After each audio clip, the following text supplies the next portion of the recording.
So ito napaka-importante mga master. Lalo na kung makatira kayo ng ganitong pipe. So itong bilog na to mga master, yan. Kunwari ito yung pipe, bibil. Ito yung bibil, ganyan na bibil mga master. So pag may ganitong bibil mga master, kung ano po yung WPS na, kung uphill ba yung procedure, downhill ba, 70-18 ba yung titira sa uphill, 70-10 ba yung titira sa downhill, pareha lang yung kinalabasan nito mga master.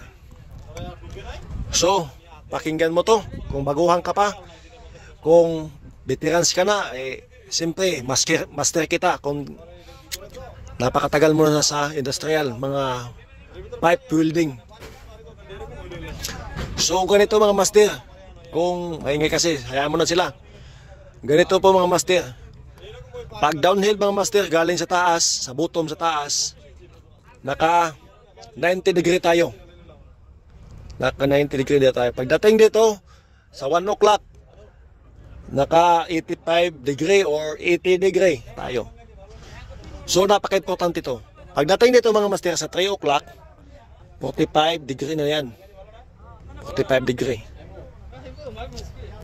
Pagdating dito sa 4 o'clock, nakaganyan na mga master, semi-90 na yan. Pwede mo yan na ganyan, pero mas maganda. Depende sa posisyon, ganito mga posisyon. Pagdating dito mga master sa bottom, ito yung bottom niya, ito yung bottom niya, ay naka 90 degree ka na. Naka 90 degree ka na. Ito napaka-importante ha. Sa mga baguhan ng master, napaka-importante nito. Kung uphill diyan, galing ka sa baba, siyempre uphill papunta sa taas. Kung downhill ka, of course, galing sa taas pababa. Ito, tandaan nyo, kung galing ka sa taas, start kayo dalawa, sabay-sabay kayo, ganyan, sabay-sabay sa taas. Yung dalawang welder, dalawa dito, isang welder dito, isang welder dito, ay magsabay-sabay mag-welding yan sa taas. Bakit po? Para hindi matabunan, hindi magkaroon ng slag dyan sa taas. Kasi pag nauna yung isa, may sisingit ng mga slag. Ito importante ha. Pagdating dito mga master, sa bottom, malapit na sa bottom, itong welder number 1, welder number 2, ay ganyan yan. Dalawa. Pagdating dito mga master, ay talagang punong-puno na yan ng init. Napakainit na yan kasi nagsalubong na yung init dyan ng master. Napakainit yan. Salubong ng init dyan. Pagdating dito mga master, tips ko ganun din dito. Tingnan mo yung video ko dun. Sa vertical man yan, sa vertical o horizontal, ganun din ang procedure. Pagdating dito mga master, maghihina ka ng amperahe. Kasi nag-iipon na dyan yung init niya. Times 2 na yung init niya dyan mga master. Pag hindi mo yan hihinaan ng master ng pirahe niya, posibilidad na mahulog mawasak yung pipe na yan. So anong gagawin? Tatawag ka sa taas sa mga helper mo na hihinaan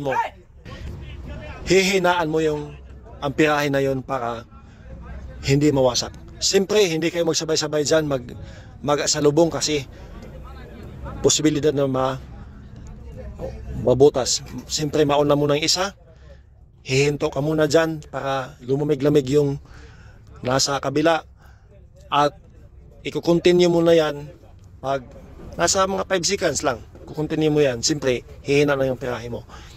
Ganon din sa uphill mga master. Ganon din sa uphill mga master. Pagdating dito sa taas,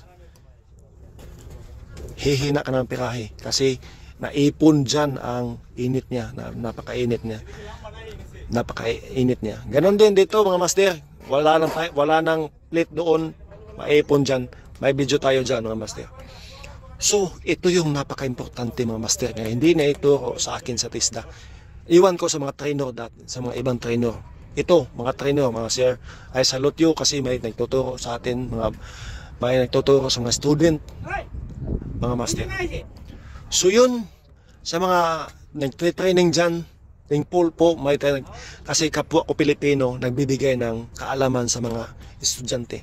Pero ito siya, sana po ay mapansin niyo itong video na to.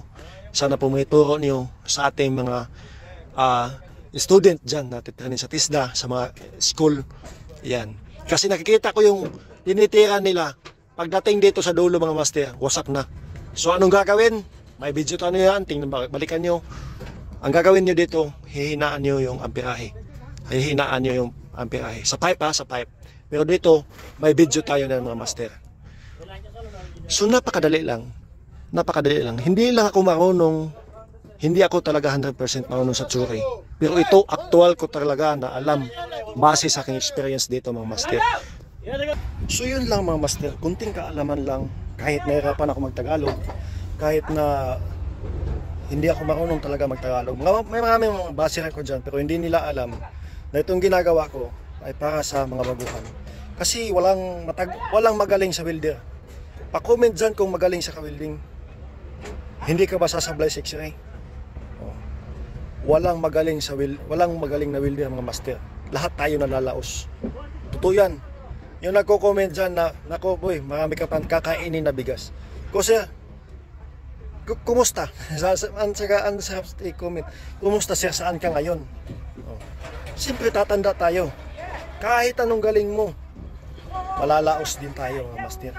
So, itong kaalaman natin, hindi natin ipagmadamot sa mga kapwa natin welder. Hindi natin kailangan mamayabang. Bakit? May kaalaman ba tayo? Oo, may kaalaman tayo. Pero hindi yan sa atin. Galing din sa kapwa natin welder. Galing din yan sa kapwa natin na una sa atin. Bakit? May sarili ba tayong ginagawa? Nag-create ba tayo ng welding natin? Anong klaseng metal na ginagawa mo? Anong klaseng electrode yan? Sarili mong ginagawa? Wala. Nauna ka lang. Siyempre, wala tayong ipagmamayabang. Kasi kung nauna ka, may mas nauna sa'yo.